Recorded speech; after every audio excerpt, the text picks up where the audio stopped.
आज हम पढ़ेंगे internet applications, e commerce, social networking, e learning और क्लाउड बेस्ड स्टोरेज। ठीक है, ई कॉमर्स के बारे में आपको जानकारी है ही है। जो भी आप ऑनलाइन सामान परचेज करते हो वो ई कॉमर्स की कैटेगरी में आता है। सोशल साइट्स जो आपके फेसबुक है, ट्विटर है, लिंक्डइन है, ये सारी जो सोशल नेटवर्किंग साइट्स है ना। ई लर्निंग, आप लोग इंटरनेट पे जो पढ़ाई करते हो वो ई लर्निंग है। और क्लाउड बेस्ड स्टोरेज, जैसे आपके पास पैन कार्ड होता है, मेमोरी कार्ड होता है, वैसे ही ये आपके पास होते हैं फिजिकल कार्ड है, लेकिन आप अगर इंटरनेट पे कोई फाइल सेव कराओ तो वो क्लाउड बेस्ड स्टोरेज कहलाता है। ठीक है, इसी के बारे में विस्तार से पढ़ेंगे अपन अगली स्लाइड में।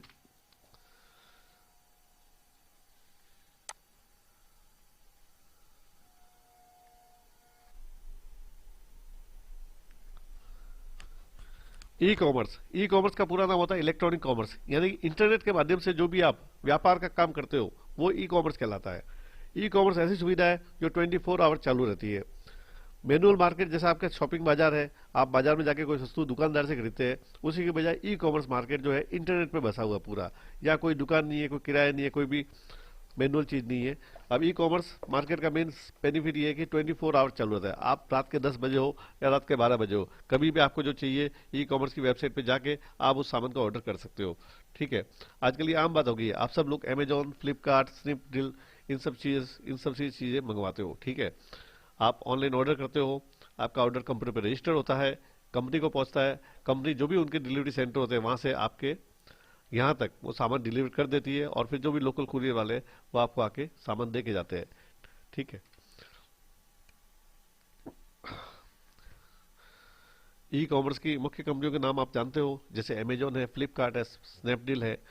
ये ई कॉमर्स की कंपनियां हैं जो आपको ऑनलाइन सामान पहुंचाती है।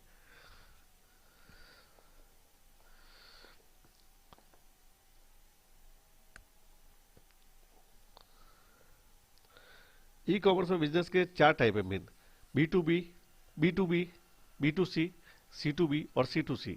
ठीक है, अब इसके बारे में विस्तार से जानते हैं इन सब में क्या डिफरेंसेज है।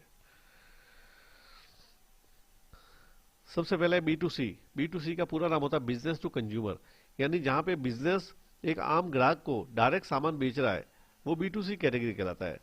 सामान्यतः आपने इसी बिजनेस के बारे में सुना होगा, जैसे अमेजोन वगैरह कंपनियां हैं, अमेजोन है, फ्लिपकार्ट है, ये कंपनी है, और डायरेक्ट आप एंड यूजर कस्टमर हो, आपको सामान बेचा जाता है, इसलिए ये बी टू सी कैटेगरी में जाता है। क्योंकि एक बिजनेस सीधा एक आम उपभोक्ता को, आपको एक चीज चाहिए तो एक चीज भी वो बिजनेस आपको अवेलेबल करवाएगा, इसलिए बी टू सी। आपके लोकल मार्केट में देखो तो लोकल जो रिटेल की दुकान है वो इसी कैटेगरी के अंदर आते हैं, बी टू सी। यानी वो दुकान है, यानी बिजनेस है, वो आम ग्राहक को एक सामान पहुंचाती है, भले आप 2 रुपए का सामान लो या 200 का लो, 2000 रुपए लो। ठीक है, तो वो बी टू सी कैटेगरी में आती है। ठीक है, इसी प्रकार से ऑनलाइन में देखा जाए ई कॉमर्स में, तो जैसे अमेजोन है, फ्लिपकार्ट है, ये सारे बिजनेस टू कंज्यूमर साइट से है। ठीक है, इसी प्रकार से नेक्स्ट है B to B. B to B में क्या होता है? Business to business. Business to business मतलब आम, अब लोकल मार्केट की भाषा में देखा जाए तो जब एक दुकानदार, एक खुद बिजनेस है, अब वो कहाँ से सामान खरीदता है? वो उसके डीलर या होलसेलर से खरीदता है या डिस्ट्रीब्यूटर से खरीदता है। तो डिस्ट्रीब्यूटर से डीलर को सामान पहुंचता है, डीलर से व्यापारी को पहुंचता है, यानी आपके रिटेलर को पहुंचता है। तो बिजनेस से बिजनेस को सामान पहुंच रहा है बल्क में। ठीक है, आप रिटेलर से एक चीज खरीद सकते हो, लेकिन बिजनेस से बिजनेस जो भी उसका बल्क पैकेज है वही खरीदा जाता है। तो इसी प्रकार से ऑनलाइन में भी ये सिस्टम है कि ऑनलाइन में बड़े बड़े जो बिजनेस है वो डायरेक्ट बड़े बड़े बिजनेस से सामान खरीद सकते हैं। तो इस सिस्टम को कहते हैं B to B, business to business.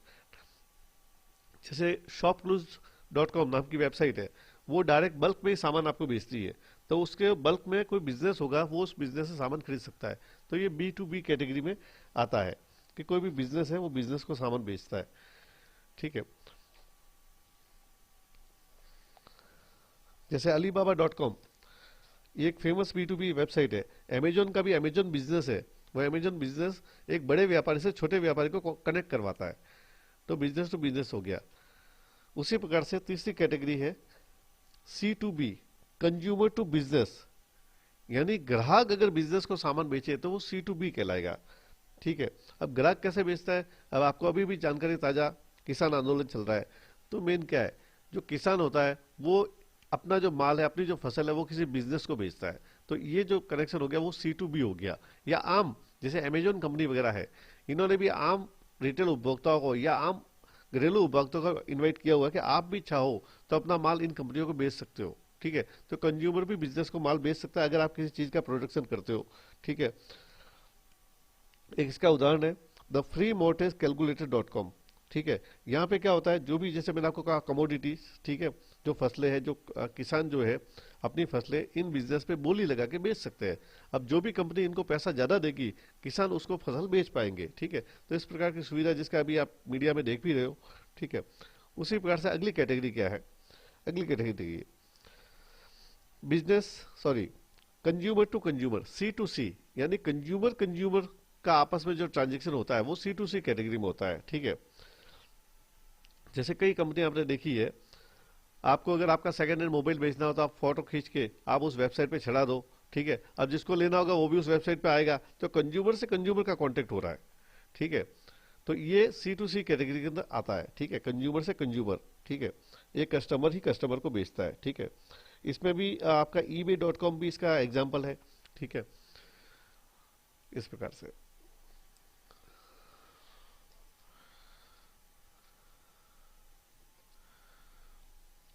तो आपने चार टाइप देखे, B to B, B to C to B और C to C.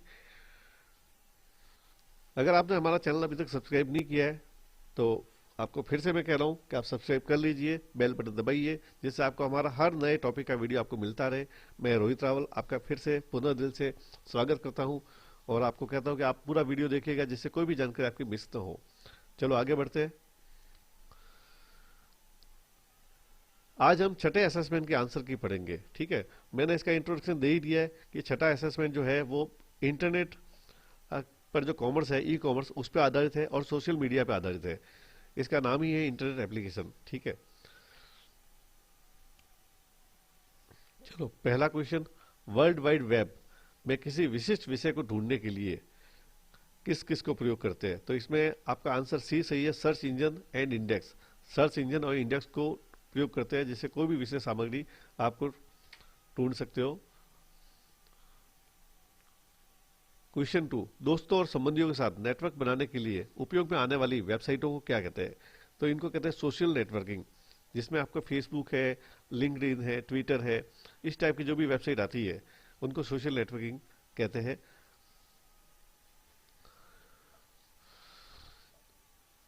Question number 3 है, यूआरएल क्या है?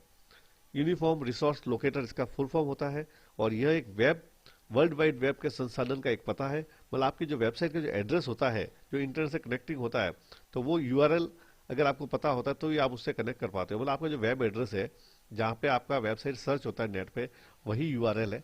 तो इसका आंसर है वर्ल्ड वाइड वेब के संसाधन का एक पता। ठीक है, जैसे आपके घर का एड्रेस होता है वैसे ही नेट में आपकी वेबसाइट का एड्रेस, उसका जो यूआरएल होता है वो होता है, जो शुरू होता है www से। Question number 4, e learning, online शिक्षा में आपको पाठ्य सामग्री किस विकल्प में मिलती है? तो जो ऑनलाइन शिक्षा है उसमें आप देख सकते हैं ये तीनों विकल्प से मिलती है। जैसा अभी आपको जो मैं बता रहा हूँ वो स्लाइड शो है या वीडियो है या कोई वर्ड डॉक्यूमेंट है, तो इन तीनों चीजों में मिल सकते हैं। इसलिए दिए गए सभी ऑप्शन इसमें सही होगा। कोई चीज़ों को प्रेजेंटेशन में आपको बताना पड़ता है, कोई चीज़ का वीडियो बनाना पड़ता है, और कोई वैसे की वैसी डॉक्यूमेंट जो है टाइप किया हुआ वो आपको ऑनलाइन के जरिए शो होता है। तो इसमें ऑप्शन डी होगा, दिए गए सभी। अगला क्वेश्चन लेते हैं, क्वेश्चन नंबर 5, डायरेक्टरी सर्च को क्या और कहा जाता है? तो इस डायरेक्टरी सर्च को डायरेक्ट सर्च भी कहा जाता है। Question number 6, online shopping website के क्या उदाहरण है? तो अभी जैसा मैंने आपको बताया, स्नैपडील, अमेजॉन, फ्लिपकार्ट, ये दिए गए सभी इसके ऑनलाइन शॉपिंग के एग्जाम्पल है। क्वेश्चन नंबर 7, ईमेल क्या है?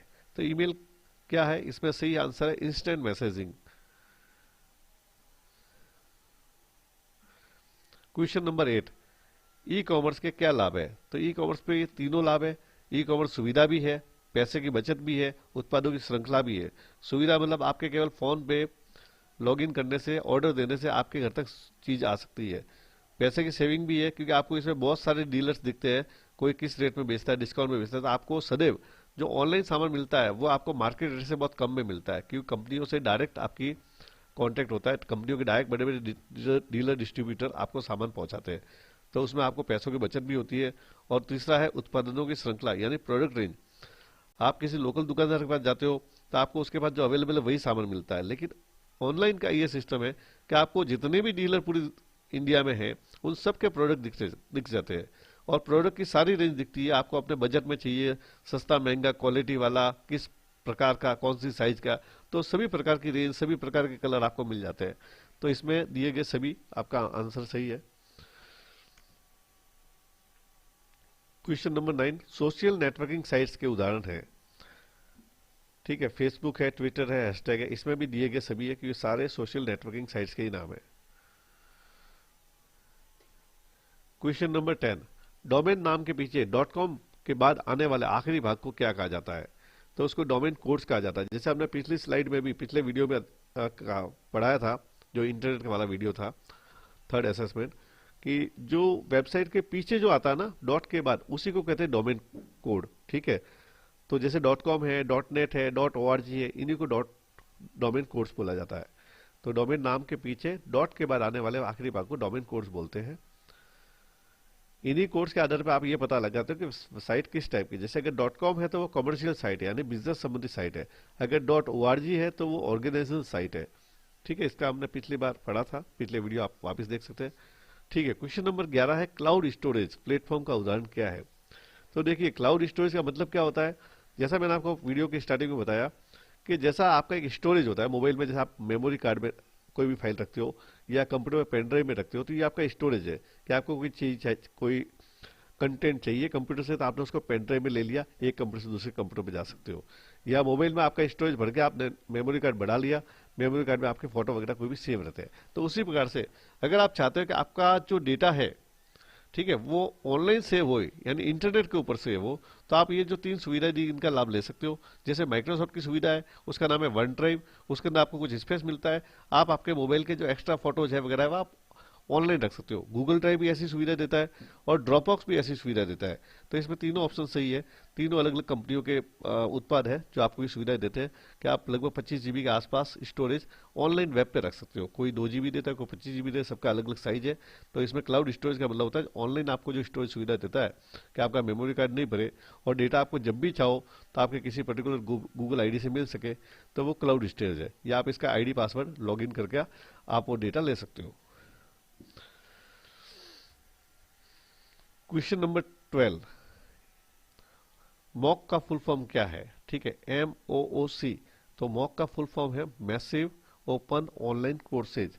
ठीक है, तो ऑनलाइन कोर्सेज वेबसाइट द्वारा चलाए जाते हैं, उसी का ये संक्षिप्त रूप है मॉक। इसके जरिए आप कोई भी आप जो कोर्स करना चाहो ऑनलाइन, तो आप ऑनलाइन कर सकते हो।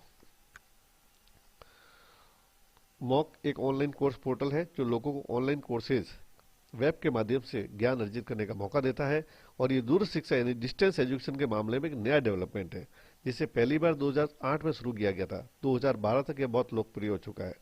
तो इसमें कुछ भी प्रकार का आप ट्रेडिशनल कंटेंट मटेरियल जैसे फिल्म, लेक्चर, रीडिंग्स, ठीक है, प्रॉब्लम सॉल्विंग नोट्स, इसके अलावा आप स्टूडेंट, टीचर्स, प्रोफेसर्स, आप इनके अंदर भी आदान प्रदान कर सकते हो। यानी इनसे भी सवाल पूछने हो तो आप ऑनलाइन इनसे क्वेश्चन आंसर या आपकी क्वेरी सॉल्व कर सकते हो। ठीक है, अभी जैसे प्रमुख आप मॉक्स को आप देखोगे तो जैसे एडेक्स है, EDX है, ठीक है, यूडेसिटी है, कोर्सेरा है, खान एकेडमी है, ये कई ऑनलाइन मॉक्स अवेलेबल है। ठीक है, यानी इंटरनेट पे जो आप पढ़ाई करते हो ऑनलाइन, वही मॉक है जहाँ आप ऑनलाइन कोई भी स्टडी कर सकते हो, कोर्स कर सकते हो। क्वेश्चन नंबर 13, राज ई ज्ञान में किस तरह की सामग्री उपलब्ध की जाती है? तो राज ई ज्ञान में ये सारी सामग्री है, पावर पॉइंट स्लाइड्स भी है, ई बुक भी है, वीडियो भी है, ई कंटेंट भी है। तो उपरोक्त सभी इसमें आंसर होगा। राज ई ज्ञान एक गवर्नमेंट द्वारा चलाया गया पोर्टल है जो एजुकेशन से रिलेटेड है कि आप इसमें ऑनलाइन एजुकेशन पढ़ सकते हो। क्वेश्चन नंबर 14, कुछ खरीदने और बेचने के लिए काम में आने वाली वेबसाइट किस कैटेगरी में होती है? तो अभी आपको जैसे बताया कि उनको ई कॉमर्स कहा जाता है, जैसे अमेजोन वगैरह जो भी है। ठीक है, इसमें जो तीनों ऑप्शन ऊपर दिए गए हैं वो तीनों गलत है। जैसे पहला सर्च इंजन, सर्च इंजन क्या होता है? गूगल, यानी आपको कोई कंटेंट ढूंढना हो तो उसके लिए सर्च इंजन है। ठीक है, जैसे गूगल। ऑप्शन बी इसमें दिया है सोशल नेटवर्किंग साइट, तो ये भी इसमें नहीं है कि सोशल नेटवर्किंग का मतलब होता है फेसबुक है, ट्विटर है, लिंक्डइन है, इस प्रकार। जैसे आप व्हाट्सएप यूज करते हो तो ये सोशल नेटवर्किंग में आता है। तीसरा एंटरटेनमेंट, एंटरटेनमेंट भी ये नहीं है। ठीक है, जो मनोरंजन के लिए, तो खरीदने बेचने के लिए ई कॉमर्स वेबसाइटों का उपयोग किया जाता है। इसमें डी सही है, ई कॉमर्स। क्वेश्चन नंबर 15, रोजगार और आजीविका पोर्टल का क्या लाभ है? तो रोजगार पोर्टल वो है जहां पे आप जाके अपना बायोडेटा सबमिट करवा सकते हैं, नौकरी ढूंढ सकते हैं, ठीक है। तो वो रोजगार पोर्टल है। तो इसमें चारों फायदे हैं: रोजगार, नौकरी तलाशना, जॉब सीकर्स को विभिन्न स्वयं रोजगार योजनाओं के बारे में जानकारी एकत्र करना और प्रसारित करना, ठीक है। Option B, SC, ST, OBC, दिव्यांग, कमजोर वर्ग के नौकरी चाहने वालों के लिए सहायता की विशेष योजना। ऑप्शन सी है, बेरोजगारों को रोजगार देना। तो इसमें तीनों ऑप्शन सही है कि रोजगार और आजीविका पोर्टल में, मतलब आपको जॉब ढूंढने संबंधी पोर्टल है जो ये रोजगार पोर्टल है। Question number 16, e commerce website पर भुगतान किस प्रकार से कर सकते हैं? तो ई कॉमर्स वेबसाइट पे आप भुगतान ये ऊपर दिए गए तीनों ऑप्शन से कर सकते हैं, यानी cash on delivery. Cash on delivery का ये मतलब होता है कि आप उसके ऐप पर या उसकी वेबसाइट पर जाकर आप प्रोडक्ट ऑर्डर कर दो, आपको एडवांस पेमेंट करने की जरूरत नहीं। जब भी वो प्रोडक्ट आएगा उस कुरियर से, तब आपको प्रोडक्ट लेके उसका पैसा देना है, यानी एक हाथ दे एक हाथ ले। आपको पहले एडवांस पैसा भरने की जरूरत नहीं, जब भी वो प्रोडक्ट आएगा तो आपको उसका पैसा देकर आपको प्रोडक्ट छुड़ाना है, ठीक है। दूसरी फैसिलिटी है इंटरनेट बैंकिंग, यानी अगर आपके पास इंटरनेट बैंकिंग है तो आप ऑनलाइन पेमेंट आपके यूजर आईडी और पासवर्ड से कर सकते हो। तीसरी फैसिलिटी है डेबिट कार्ड और क्रेडिट कार्ड। जैसा मैंने आपको बताया, डेबिट कार्ड से कैसे पेमेंट करते हैं, क्रेडिट कार्ड से कैसे करते हैं, पिछले वीडियो में आप देख सकते हो वापिस जाके ऑनलाइन भुगतान में। तो आपका जो एटीएम कार्ड है वो डेबिट कार्ड है, आप उसका एटीएम कार्ड का नंबर डाल के, उसका सीसीवी कोड डाल के, उसकी एक्सपायरी डेट डाल के, जितना भुगतान करना है वो टाइप करके आप उसको भुगतान कर सकते हो वेबसाइट को। तो ये तीनों ऑप्शन इसमें से ये आप किसी भी माध्यम से ई कॉमर्स पर भुगतान कर सकते हो। क्वेश्चन नंबर 17 है, राजस्थान सरकार द्वारा शुरू किए गए ई बाजार का यूआरएल क्या है? तो इसमें ऑप्शन ए सही है, www.ebazarrajasthan.gov.in, ठीक है। आपको बताना चाहूंगा इस स्लाइड्स में कोई प्रकार की हिंदी की अशुद्धियां हो सकती है, क्योंकि हमारे ऑपरेटर्स द्वारा जल्दबाजी में टाइप किया जाता है, ठीक है। ऐसी कोई अशुद्धि हो तो मैंने पहले भी वीडियो में बताया कि इसको आप इग्नोर करें। क्वेश्चन नंबर 18, राज ई वर्ल्ड को डिजिटल दस्तावेज प्रबंधन, डिजिटल डॉक्यूमेंट मैनेजर भी कहा जाता है। यह पोर्टल आधिकारिक दस्तावेजों और प्रमाण पत्रों के करने की सुविधा देता है। तो ये डिजिटल सत्यापन करने की सुविधा देता है राज ई वर्ल्ड।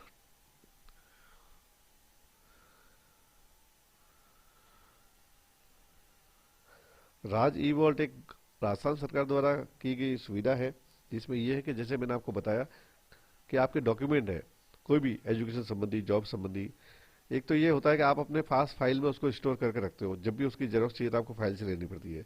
एक ये कि राज ई वर्ल्ड नाम का एक पोर्टल है जहां पे आप इन सब डॉक्यूमेंट को रजिस्टर करवा सकते हो, तो वो डिजिटली वेरीफाई भी हो जाएंगे कि आपको किसी भी एम्प्लॉयर को दिखाने हैं तो आप वहां से डायरेक्ट दिखा सकते हो, वो पूरे 100% सत्यापित डॉक्यूमेंट होते हैं।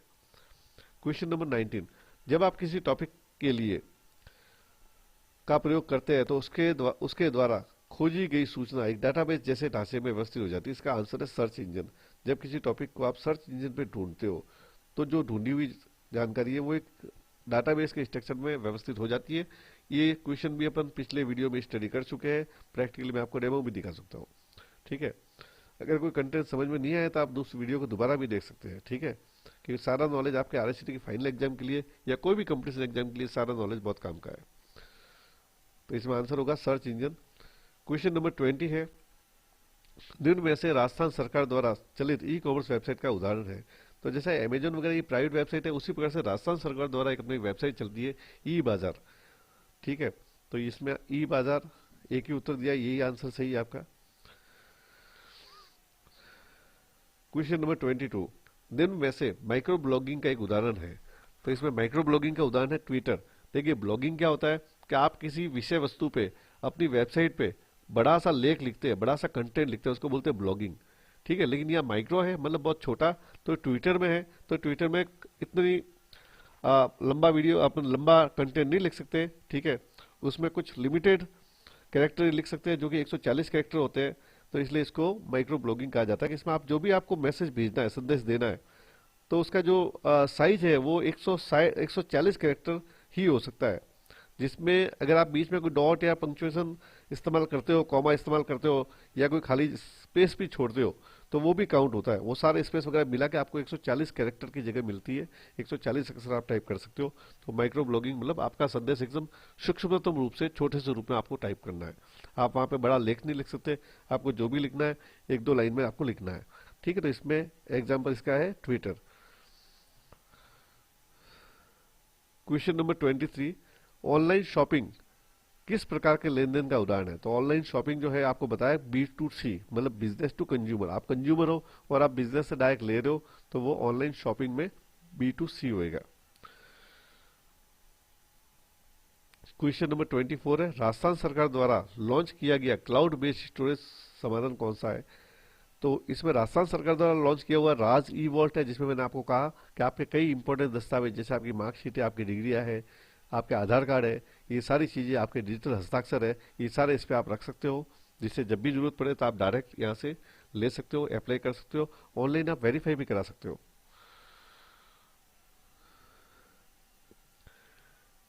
ये प्रश्न वही है जो पहले सबसे दिया था, पहले प्रश्न ई कॉमर्स के प्रकार है। तो ई कॉमर्स के प्रकार P2B, B2C, C2C, ये तीनों प्रकार है, यानी उपरोक्त दिए हुए सभी है। ठीक है, इसका आंसर डी होगा। ठीक है, दिए गए सभी, या माइक्रो ये गलत छपा है, दिए गए सभी आपका आंसर है। ठीक है, इसी के साथ आज का टॉपिक समाप्त होता है। थैंक यू, धन्यवाद।